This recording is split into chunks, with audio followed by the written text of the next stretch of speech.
গৰাকীৰ অনুমতি লৈ কাৰ্যকৰ্তাসকলে পদুম ফুল বা কমল অংকন কৰিব। ই এটা আমাৰ গণসংযোগো হ'ব আৰু এটা আমাৰ প্ৰচাৰ অভিযানো হ'ব। দুইটা কাম একেলগে আমি কৰিব পাৰিম। আমাৰ যিখিনি যি কাম আমি যোৱা 5 বছৰ যোৱা 10 বছৰে কৰি আছোঁ তাক আমি আৰু এমফেচিছ দিছোঁ, যেনেকৈ অসমৰ সুৰক্ষা বিজেপিৰ প্ৰতিজ্ঞা। চ' এই কামটো আমি কৰি আছোঁ আৰু আমি কৰি গৈ থাকিম। এই কথাখিনি যিখিনি আমাৰ আদৰ্শ বিকশিত অসম জয় আই অসম, ই আমাৰ এটা কল্পনা যে আমি অসমখন বিকাশ কৰিম যাতে অসমখন সঁচাকৈ আমি জয় আই অসম বুলি ক'ব পাৰোঁ। তেনেকৈ আমাৰ কেইবাটাও শ্লোগান আছে। দুটা যেনেকৈ মই ক'লোঁ, অসমৰ সুৰক্ষা বিজেপিৰ প্ৰতিজ্ঞা, আমাৰ বিকশিত অসম জয় আই অসম, বন্দে মাতৰম, বিজেপিৰ পণ বন্দে মাতৰম। এই আমাৰ এটা শ্লোগান আছে, বিজেপিৰ পণ বন্দে মাতৰম, অসমৰ সুৰক্ষা বিজেপিৰ প্ৰতিজ্ঞা, বিকশিত অসম জয় আই অসম।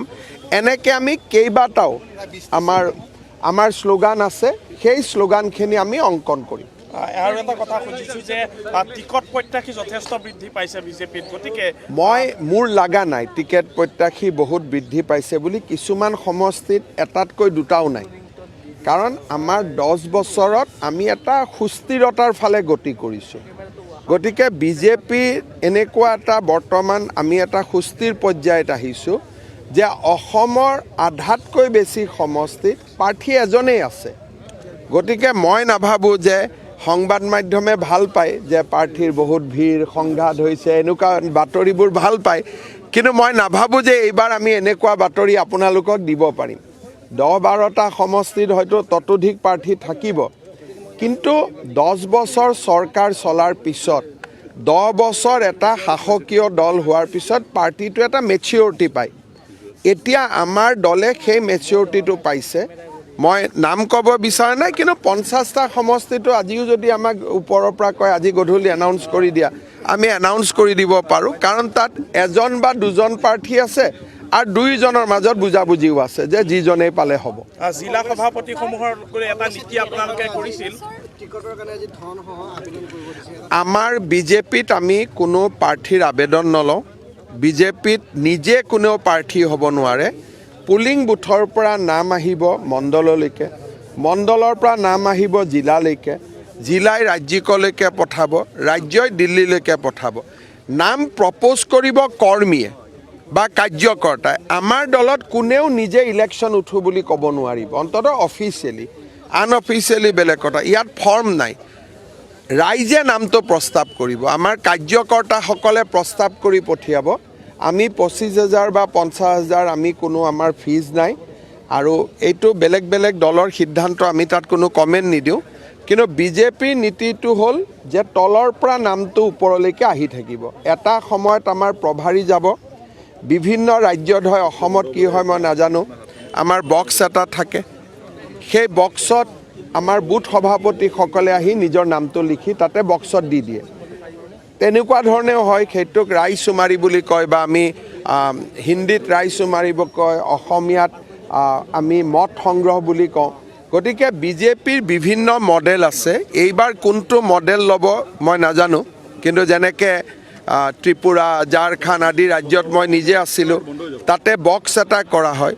বক্সত বুথ সভাপতি, জিলা সভাপতি, প্ৰাক্তন জিলা সভাপতি, কেন্দ্ৰীয় কাৰ্যনিৰ্বাহক, তেওঁলোকে নিজৰ মন পচন্দৰ নামটো দি বক্সটোত ভৰাই দিয়ে, আৰু বক্সটো গুৱাহাটীত আহিহে খুলিব পৰা যাব। তেনেকুৱাও ব্যৱস্থা হয়। আৰু ব্যৱস্থা হয়, অবজাৰভাৰসকল যায়, বুথৰ সভাপতিসকলক অকলে লগ কৰে, যোনে যাৰ নাম কয় আমি লিখি লৈ আহোঁ। ইয়াত আলোচনা হ'ব।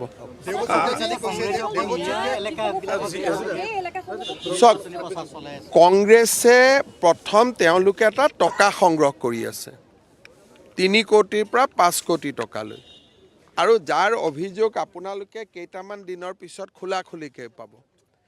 নেতাসকলে ঘৰত বিয়া পাতিবৰ কাৰণেও টকা সংগ্ৰহ কৰি আছে, যে ভাই আপোনালোকক আমি টিকট দিম, আপোনালোকে মোক এতিয়া এডভান্স দিয়ক। এইটোও চলি আছে।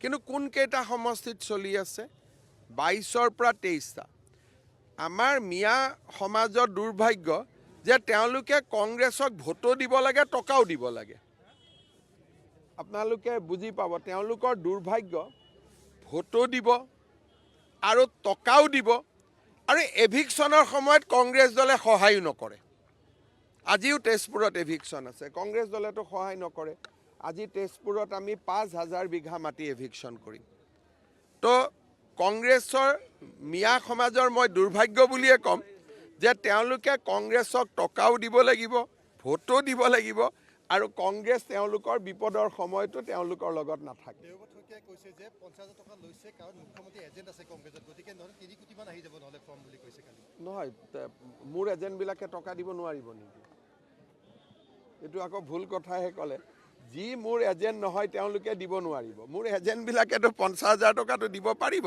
কাৰণ মোৰ এজেণ্টবিলাক কোনবিলাক যি আগতে মন্ত্ৰী আছিল MLA আছিল মোৰ লগত একেলগে পাৱাৰত থাকোঁতে কংগ্ৰেছ কৰিছিল গতিকে তেওঁলোকৰ হাততো ইমান টকাটো থাকিব ডেফিনেটলি বিজেপিৰ জিলা সভাপতিয়ে নিৰ্বাচনৰ বাবে মন মেলিব নোৱাৰিব এনেকুৱা এটা নীতি আছিলে আমাৰ এতিয়াও আমি সেইটো নীতিতে আছোঁ যে জিলা সভাপতিসকলে টিকেট বা প্ৰাৰ্থী নহ'লে আমি ভাল পাম ক'ৰবাত যদি কিবা এক্সেপশ্যন কৰে পাৰ্টীয়ে বেলেগ কথা কিন্তু আমি জিলা সভাপতি হোৱাৰ সময়তে তেওঁলোকক কৈছিলোঁ যে আপোনালোক যদি জিলা সভাপতি হয় আপোনালোক টিকট নিবিচাৰিব কাৰণ এটা চিটত আপোনালোক আবদ্ধ হৈ যাব আপোনালোকে গোটেইকেইটা চিটতে কাম কৰিব লাগে পিছত MPত খুজিব এতিয়া মোটামুটি আমাৰ মেক্সিমাম জিলা প্ৰেচিডেণ্টে টিকেট নোখোজে বা তেওঁলোকৰ আগ্ৰহো নাই ক'ৰবাত 2-এটা এক্সেপশ্যন যেনেকৈ সকলো কথাতে 2-এটা ব্যতিক্ৰম থাকে হয়তো 2-এটা ব্যতিক্ৰম থাকিব পাৰে দলে সেই ক্ষেত্ৰত সিদ্ধান্ত ল'ব নিৰ্দিষ্ট সময়ত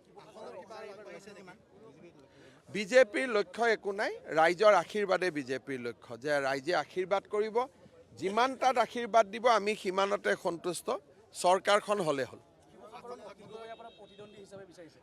শিৱসাগৰত নিৰ্বাচন খেলিবৰ কাৰণে মইতো তাতে কাম কৰিব লাগিব মইতো যোৱা 5 বছৰ তাতে কোনো কাম কৰা নাই আকৌ জিকাৰ পিছত মই তাতে যাব লাগিব মইতো ৰাইজক ঠগুৱা হ'ব তাতে যদি ইলেকশ্যন খেলোঁ কাৰণ মই গুৱাহাটীত থাকিম এতিয়াও সমষ্টিটো চিনি নাপাম জিকাৰ পিছতো মই যাব নোৱাৰিম আৰু শিৱসাগৰত অখিল গগৈ ঘৰুৱাব পৰা আমাৰ ইমান কাৰ্যকৰ্তা আছে তেওঁলোকে কি ভাবিব যে আমি থাকোঁতে দাদা কিয় আহিব লগা হ'ল আমিতো আছোৱেই দাদাৰ আমাৰ ওপৰত ভৰসা নাই নেকি গতিকে